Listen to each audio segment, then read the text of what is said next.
Few days ago, after the government lifted the ban on genetic modified foods, GMOs, a move that has caused mixed reaction among small farmers in the country.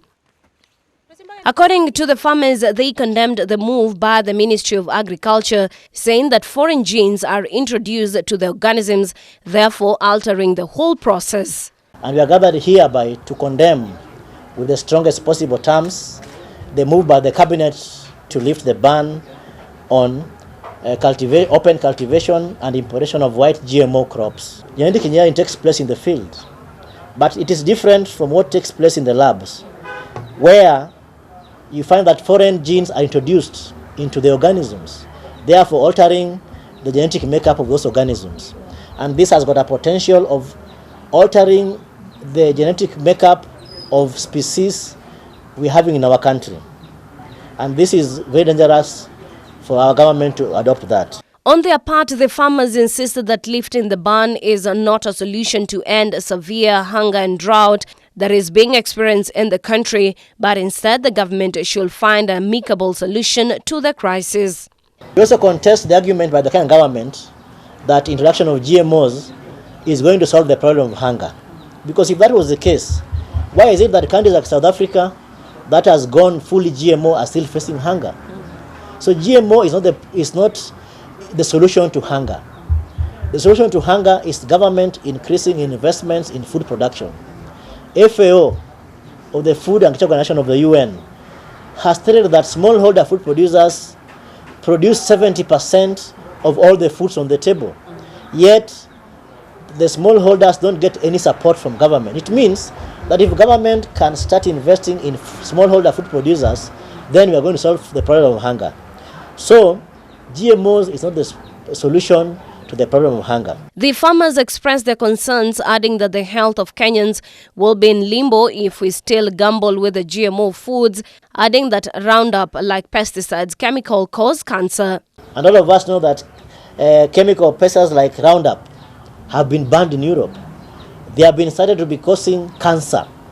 Then why is it that our government is promoting crops that are going to increase usage of chemical pesticides that are carcinogenic and therefore causing diseases? We also know that some of these GMO, or the GMO crops, have the terminator gene, which means that farmers have to buy seeds every planting season. This is also an added cost to the farmers. While you see the indigenous seeds that we as Kenya Peasants League promote banking can be replanted from any season to any season. Meaning that these companies that are pushing our government to adopt GMO seeds are here for profit. They're not here to provide livelihoods for our people. The farmers pointed out that the climate change has really been affected by the chemicals, thus disrupting the food production in the country. Kitengo kenye serikali imechukua kwetu sisi kama wakulima wadogo ni madhara kubwa, tukijua kuwa wakulima wadogo they're playing a bigger role kwa food production. Na sahi tumekuwa na issue ya climate change. Na tunajua one of the major cause of climate change ni hizi mbegu mbaya zenye zinaletwa na hizi kampuni. Na tunaomba sahi serikali kwamba hawawezi kuwa they're making decision on behalf of wakulima.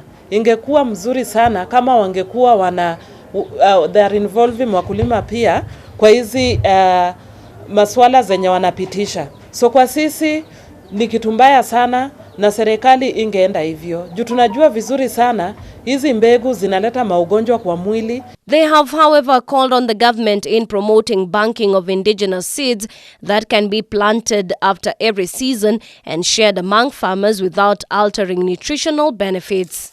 Therefore, we're asking the Kenyan government to focus on supporting farm-based research, because the farmers, their farms are big laboratories.